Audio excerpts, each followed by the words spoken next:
Hey guys, it's Broman here, and we are back in Destiny to talk about the super important 1.0.3 update. Yes, the big fat nasty one you just downloaded today. Now, aside from what I could call some questionable timing about when the update should be relaunched, you know, especially on the PlayStation 4, right before PlayStation 4 maintenance, keeping some people off of the game for a few hours, I don't really have much to say that is bad about this update. Some key features that are super freaking awesome, and you probably already noticed. One, some of the items in your inventory look different, and they look awesome. Some of the exotics are different. The symbiote has a nice little creepy red coat on it. All of your spin metal, your relic iron, your spirit bloom, they all look different. Even the marks look different. Vanguard marks, Crucible marks, they all look a little like they got a nice little high-def coat of paint on them. Additionally, down here you'll see, holy shit, you can carry 10 bounties, and additionally, 10 missions, which is really fucking cool. On top of this, they introduced the voice chat, which, even though I'm not in a fire team right now, is super easy to implement. As soon as you join a group, you bring out your ghost, you push left or right on your D-pad, and you are in and out of group chat. Very simple to hop in and out, or opt in and out, as they put it there. Now, I have a lot of good things to say.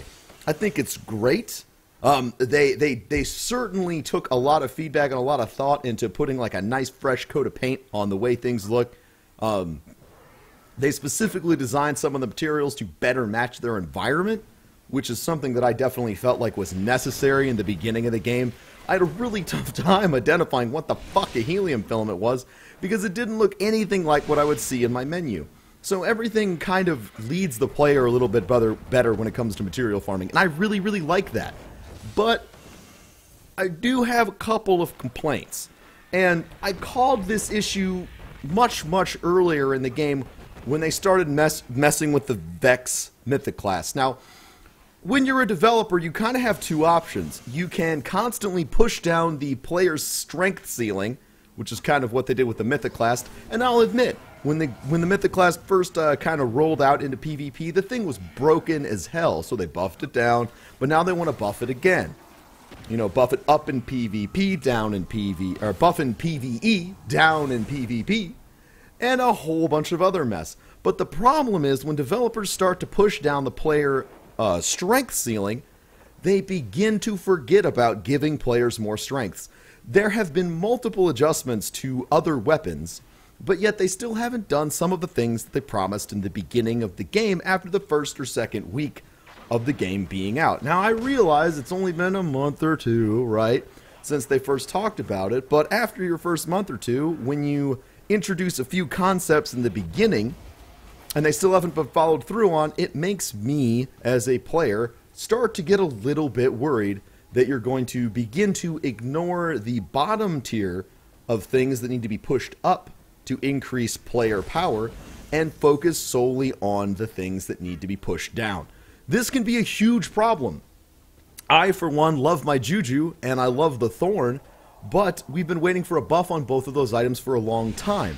With a huge update like this, I honestly expected when I was reading through the patch notes to see an adjustment or recreation of these items, and yet it wasn't there. But they still found time to make multiple architectural adjustments to every single PvP map, and slight adjustments to some other things. Now, I do realize they have done, you know, a PvE and PvP buff on things like hand cannons. They've also adjusted the scout rifles and auto rifles and everything to kind of balance it all out.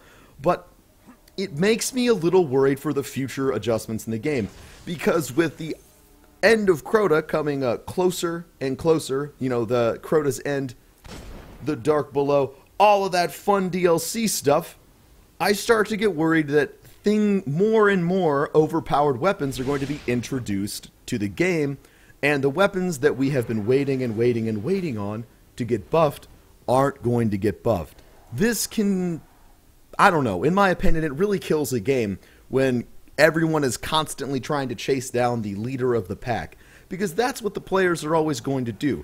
As a player, you always want to have the most power, and Bungie is very, very focused on balance. And I think that that focus on balance is really good. But sometimes focusing on the top of the balance is worse, especially when you have players at the bottom who maybe don't have the Vex Mythic Last. One of those players would be me, or any of the other currently overpowered weapons in the game, are sitting around waiting for our weapons that we worked really hard for to get a little bit of a boost to become competitive or useful. Now, do I think that this is going to be something that's going to last forever? Probably not, but if the Juju and Thorn buffs don't happen before the next DLC, I have a really, really high amount of doubt that the buffs are going to happen before next year. Just a couple more things that I think are really, really cool in this update, along with the visual changes to materials. You'll notice that in the bottom left-hand corner of my screen, we have our recharge changing colors. We have a light blue instead of a just solid gray for both our melee and grenade recharges. This is super duper important. It's nice as a player to have a little visual clue that you can see out of the corner of your eye so you can immediately play. You don't have to worry. You don't have to be like, is it ready yet? Is it ready yet? Is it ready yet? Is it gray or gray? Having a slight color change is a really great way to key in on players' peripheral vision, allowing, you know, a much less distracted player. I know for me, it makes it a lot better. Some additional things that I think are really, really cool for PvP, along with the architectural changes to kind of balance out the maps, they gave you you gave you connection bars. When you're in PvP, you get connection bars now. You know if the dude you're playing against and shot 10 times is lagging like a son of a bitch or not. I had a couple of PvP experiences today where I was like, wow, this guy's kicking my ass. He's kicking everyone's ass. And then when you check the status bar, he's the guy that's lagging the hardest, which is, you know, kind of my typical experience in Halo from before. Some additional things, that there's been some audio changes. You'll notice things kind of sound a little bit different. They also added a way for you to check the... Oh, man. I can't blink today at all. Oh my God. Worse blinks. All right, there we go. They added a way for you to check the version on the front page of the game. So when you log into Destiny, in the bottom left-hand corner, it will say you are on version 1.0.3 or whatever version you are on. They tried to implement various stability things on all patches, even though there are some people suffering still from some issues, but hopefully that will get better over time. So, in short, I really think the new patch is great. I'm looking forward to the adjusted Iron Banner, which, by the way, is coming out tomorrow, according to Bungie, which is going to be super freaking awesome, and is going to have exclusive gear that is like level 30. Now, I know some people would comment on my previous video, reading over the patch notes, where I said, well, it's just light. It's going to get you closer to level 30. No. On the Iron Banner, Reforged Iron Banner page, it does indeed show light level 30 legendaries coming out of Iron Banner. So if you are a person like me, and you have a hunter, or some other character that maybe needs boots and or gloves to hit 30, Iron Banner is going to be able to do that for you. So that is actually a huge step forward, in my opinion, on this next patch. I'm very excited that what we were kind of expecting from Iron Banner the first time is going to be in Iron Banner this time. The level 30, the higher difficulty. You won't be able to get into Iron Banner if you are below level 20 unless you are joined up with a level 20 leader. The things that matter in Iron Banner now are going to be how high ranked your weapon is. So if you need to have your weapon leveled up all the way, and even if you're level 2, you can still take out a high-level character, but it's going to be a pain in the ass. If you're level 20, you can be competitive if you have maxed out gear, you know, 300 damage scaling, but you're going to have an awful time coming into Iron Banner at level 5. At least that's the way they made it sound. I could be totally wrong. I hope I'm not, but if I am, it'll be interesting again to see how they will address that in the future. Additionally, they fixed some things that I thought were pretty funny in the game. There were a few languages where they were using the wrong gendered pronouns when referencing the players. They fixed that. I thought that was great. They added another thing, which is called reforging. Reforging an Iron Banner allows you to re-roll the stats on an item. So, let's say you get a piece of Iron Banner gear and you're like, well, crap. You know, I really don't want a performance bonus and I really don't want reactive reload. I really want, you know, crowd kill or something ridiculous on my hand cannon. You can re-roll for that and hopefully get perks that you want to have on your weapon.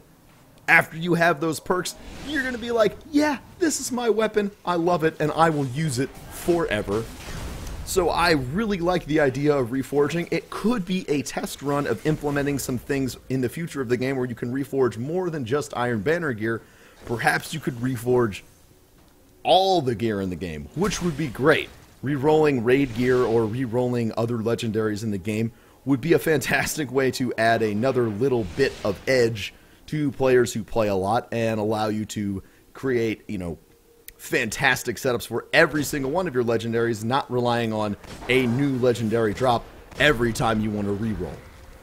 Because that can be heartbreaking, of course. Nobody wants that.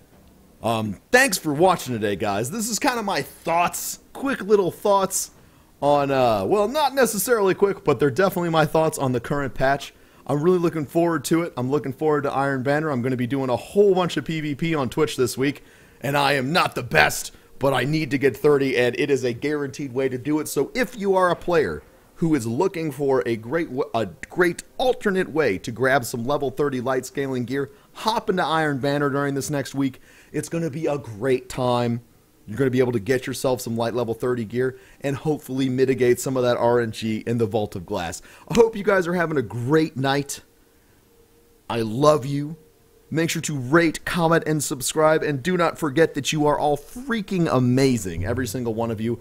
Your support is overwhelming.